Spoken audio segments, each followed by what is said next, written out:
Hi, welcome, not welcome. Well, thank you for welcoming me. Welcome to my home. Yes, hi, thank you for that introduction, Craig. I'm getting over that horrific spring cold that everybody had, so I'll be doing a lot of that, for which I apologize. I also always apologize when I show up places, the fact that I'm constantly dressed in yoga gear, it's just because I'm always running from teaching one thing to the next. I'm teaching a class right after this, so I'm sorry I didn't put on my morning best for you. Yes, my name is Vania, and I am the founder and co-founder and co-director of Samdhana Karana Yoga. As Craig said, we're a nonprofit yoga studio, which is pretty rare. It's getting less rare in the world, but when we opened our doors in 2010, we were one of only about 5 in the country, and we are certainly the only one in this area. Our attempt or our desire when we first opened the yoga studio was to really make these practices available to people who otherwise didn't have access, either due to economic constraints or simply because they didn't realize that it was a practice that was open to them, or that it was even something that they would be welcome to do. And what I mean by that is that the yoga industry, the bigger yoga industry, really caters to a very specific market. And you'd only have to look at a yoga magazine to know what that is, and it's thin, bendy white women, impossibly young. And I stand here as a relatively thin, white, not very bendy woman, knowing that I actually look a lot like what is in magazines, although I'm probably too old at this point. But so we really wanted to offer a different vision of what this practice could be and what it could do. My co-founder and I both came to yoga through trauma. I had been diagnosed with PTSD and severe depression and dissociative disorder after an assault when I was 26 years old. And my co-founder was a veteran of the U.S. Army and had lifelong body dysmorphia issues. And we both kind of come to yoga. In my case, my therapist shoved me into a yoga class, very gently, but not so gently. And my response was, ugh, I'm not doing that. Like, I do not want to bend my body like a pretzel. That sounded just absolutely awful to me. It still does, by the way. Because that was all I thought yoga was. That's all I'd ever seen of yoga. I had just seen people bent in weird shapes, or like standing on their hands, or like sitting really blissful and peaceful in a way that seemed absolutely impossible or just outside of my realm of experience. So I thought yoga wasn't for someone like me. And what I discovered and what I learned was that it's one thing to sell yoga to the masses, and it's another thing to really come into contact with the practice as it was intended, and to experience what I think is at the very heart of yoga, not what I think, what the ancients have told us, but that it's about connection. That yoga is about connecting to ourselves so that we can connect to others and then connect to the world around us. This is the 3rd Rotary Club that I've spoken at, and I want to say I feel like this is the Goldilocks one. That's right. I won't name names either, but I've been to other ones. Sorry.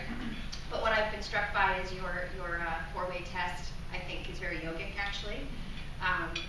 And because it's all about how you're connecting to the world, right? How are you relating to the world and other people? And at its heart, that's what yoga is really about.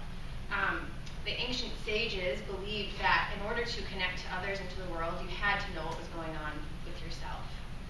And that's why there's these physical practices, and there's this whole other bigger part of yoga that doesn't even enter kind of the Western idea of yoga, about meditation, about service, about a set of values that dictate how you relate to yourself and others.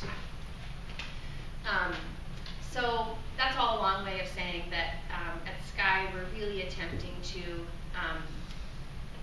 make these practices available to people who don't know they have access or really don't have access. And we do that through 4 free classes every single week.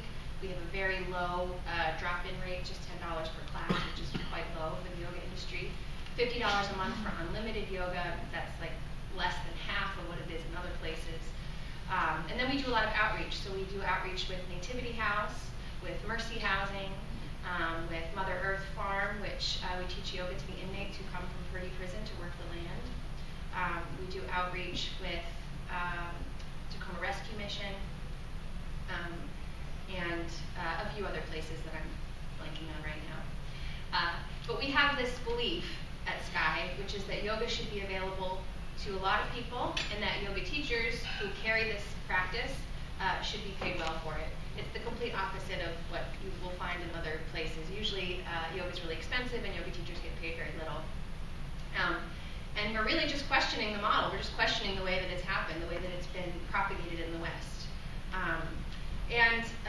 The other additional layer to our studio is that we are trauma aware, and what that means is that all of our teachers have received training in trauma awareness, we do special programs for women who are living with trauma. It's a non-clinical approach to living with trauma, and we do special outreach to veterans, to folks who are diagnosed with PTSD, and we want to incorporate this into their healing. So that's what we are and who we are. That's kind of who I am. I mean, I'm more than that. And what I was hoping to do today is just kind of give you a taste of a little bit of the practice, if that sounds good. How many here have practiced yoga? Okay. And how many of you are like, why would I ever do that myself? So I always tell people that when I'm like at a cocktail party or I meet people, I never tell anybody I'm a yoga teacher. It's not, I say, oh, I run a nonprofit. Because if you tell someone you're a yoga teacher, then you hear all about their back issues and how like they can walk and how flexible they are. And it's not that I don't want to know what's happening with your body. I absolutely do want to know. But it's just there's this idea that to do yoga you have to be flexible. And I'm not flexible. I'm not even a little bit flexible. That's actually why I need to do it, not to get flexible, but just to know that I'm not flexible, so I actually know how to be in my body. I'm in the process right now of training 5 soldiers to teach, who are stationed at JBLM, to teach yoga in their units as part of their PT, because the Army is recognizing that in order for soldiers' bodies to last the entire time of their service, they need to be moving them in different ways, and they also need to find ways to calm and connect. And it's just been so fascinating. These are all really young officers from all over the country. And it's so incredibly fascinating for them to begin to realize that what I'm asking them to do is just receive feedback from their body, that this practice is just about tapping in enough that you can know what's going on so you can make a choice about how you want to move and be. It's not, the goal is not to make you touch your toes or bend like a pretzel. It's just to help you know what's happening with you. Because the whole world is set up to draw us out, right? Like everything, there's flashy lights. Everything is trying to draw our awareness away from what's happening in here. And there's a lot of really great stuff happening out there. And any practice that invites us in will only enhance the way that we are engaging with the world out there. So what I'll invite you to do is just push your chairs a little bit away from the table, just so you have a little bit of room. And if you might want to turn to face this way. I'm going to grab this chair here. We'll do a little bit of chair yoga. Can I pull this out of here? Or yes. Yeah. That mess things up. Okay. Everybody can hear me? Is it actually still okay? Good. All right. So the first thing I'll invite you to do is just place your. You kind of want to sit up towards the edge of the chair, and place your feet down flat on the earth. Think about bringing your ankles right underneath your knees. And then think about bringing your shoulders right over your hips. And let your hands just rest on your thighs.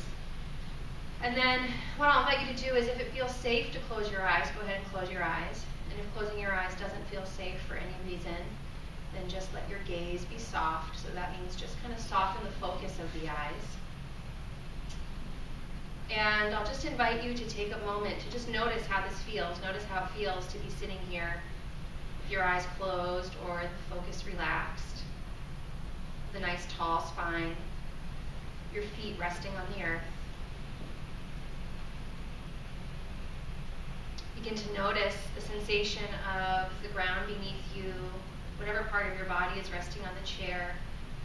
And see if you can kind of trust that support and allow yourself to really be held through the lower half of the body as you lengthen through the crown of the head. So reach the very top of your head up towards the sky.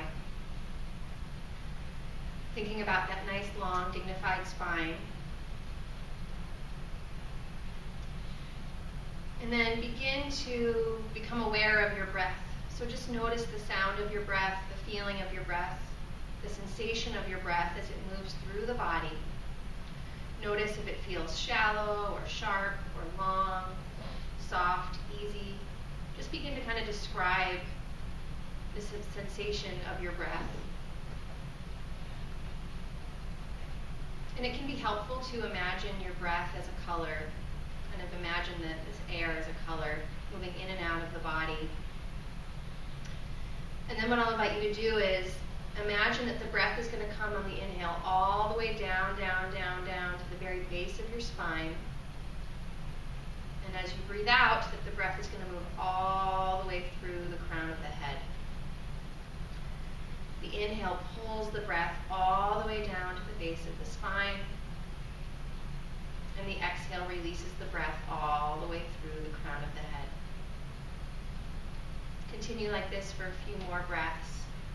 And we're working towards bringing your breath even. What I mean by even is that as long as it takes you to inhale, that's as long as it takes you to exhale.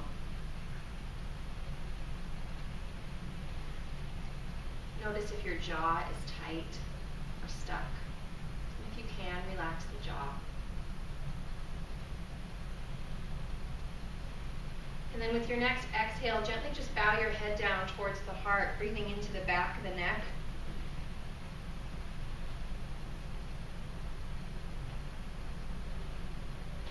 And then as you inhale, go ahead and lift the head up. Open the eyes if they've been closed. What I'll invite you to do is reach your left arm all the way up. I'm going to be opposite you because I don't have a mirror. Left arm up.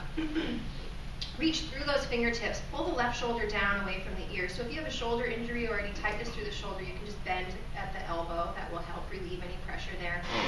Lengthen from the left hip to the left fingertip. So just notice that sensation all across this side of the body. And then as you exhale, just start to bend gently to the right.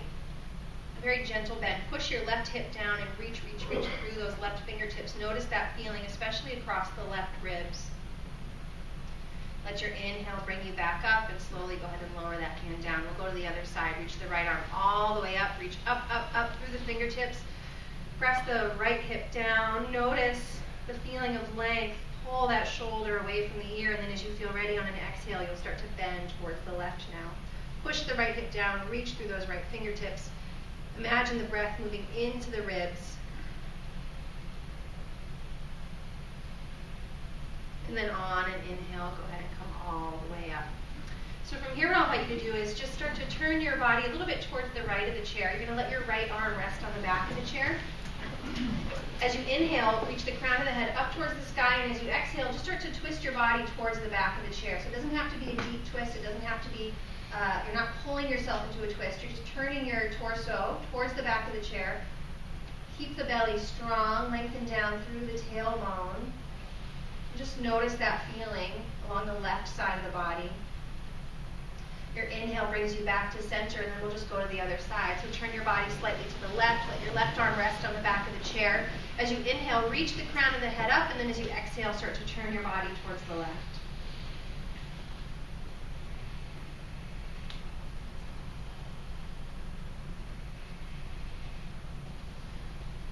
Let your inhale bring you back to center. Sitting up nice and tall once again. So let's, I'm just going to be moving one arm, but you'll move both. As you inhale, reach your arms out to the side and up.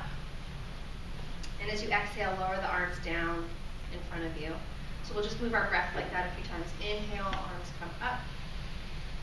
Exhale, lower down. And the goal here is to match the movement to your breath. So as long as it takes you to breathe in, as long as it takes the arms to rise, as long as it takes you to breathe out, as long as it takes the arms to lower. We'll just do that 2 more times.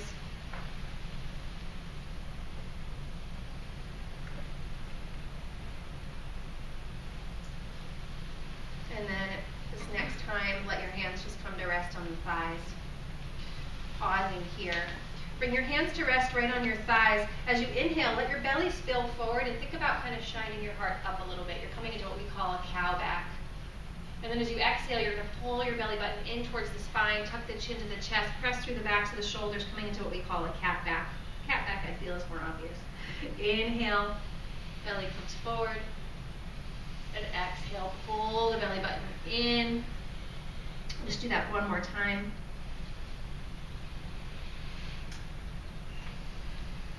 And then slowly find your way back to a nice neutral spine. So now just go ahead and press yourself all the way back to sit in the back of the chair so you're comfortable, so you're supported. Try to keep your feet resting on the earth. My legs are so short that's actually kind of hard. And just let your hands rest on your thighs. You can have the palms up or down. I'm going to invite you to close your eyes once again.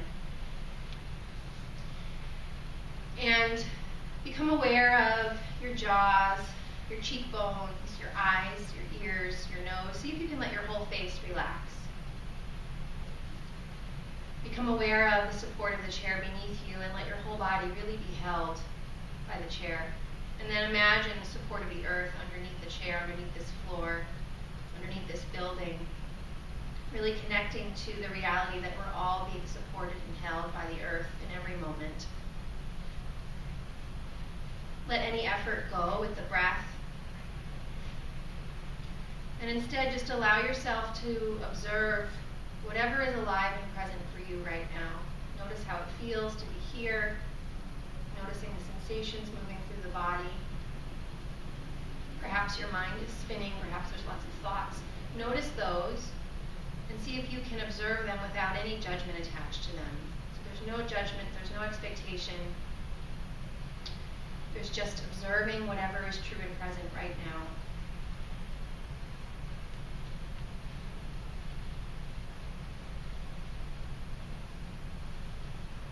And then I invite you to just become aware of whatever emotions or experiences are feeling really alive in your body. So notice if you're feeling heartbroken or joyful, excited or sad, easeful or overwhelmed. Many of us experience both of these at the same time and a wide range in between. But just notice what's there. Notice what you've shown up with this morning. And then see if you can imagine that these reside in some physical place in your body so that on your next inhale you begin to draw these experiences, draw these feelings, draw all of this into the heart center, right into the center of your chest. And as you draw this into the center of your chest, begin to notice how your heart is actually really capable and strong and large enough to hold all that is true about your experience of the world. That as you draw your heartache and your joy, your happiness, your sadness, as you draw all of that into the space of the heart actually expands to hold it all.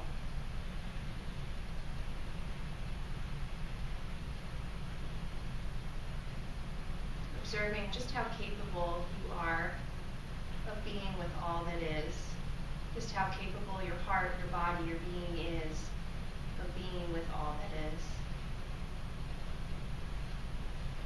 And then I'll just invite you to imagine that just as you are capable of holding all of this with grace, with care, with kindness, that you yourself are being held in this same way by the interlocking web of connection that holds us all, that binds us all to each other, that we are capable of holding each other with kindness, with compassion, with tenderness, as we all move through the experience of being human.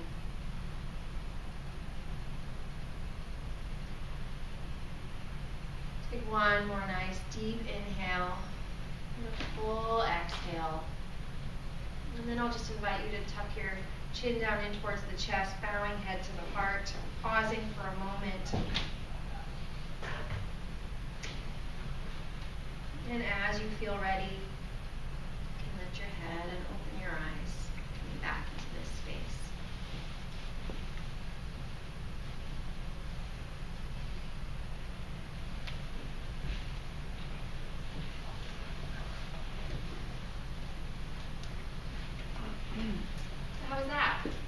Wow, very good. That was yoga. You did Time to it. go home for a nap.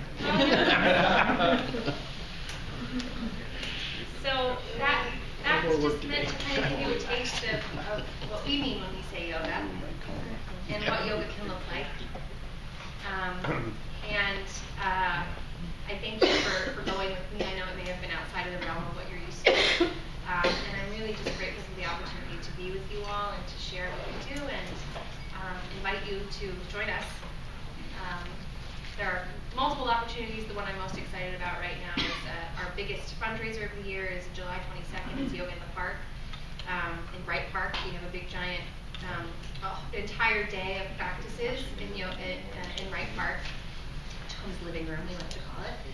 And it's just a day to be together in community and to move our bodies and to really share with the community our vision for how we can be engaging through this practice.